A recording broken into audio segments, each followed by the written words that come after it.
ওম শ্রী গণেশায় নম। ওম নমঃ শিবায়। তো বন্ধুরা, আমি ভিডিওতে খুবই সংক্ষিপ্ত আলোচনা করতে চলেছি গোলমরিচের গুণাগুণ সম্পর্কে।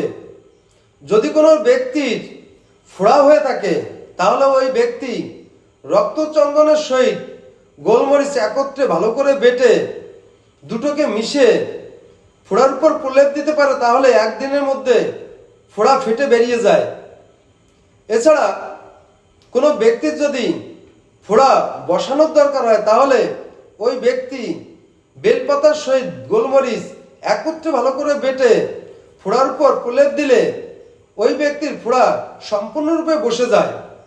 তো বন্ধুরা, এছাড়া কোনো ব্যক্তির যদি ঠান্ডা জল খেয়ে গলা ব্যথা হয়ে থাকে তাহলে ওই ব্যক্তি যদি 1 চামচ গোলমরিচের সহিত কিছু পরিমাণে লবণ নিয়ে ওই ব্যক্তি ওই জল সেবন করতে পারে তাহলে ওই ব্যক্তির গলা ব্যথা কমে যায়।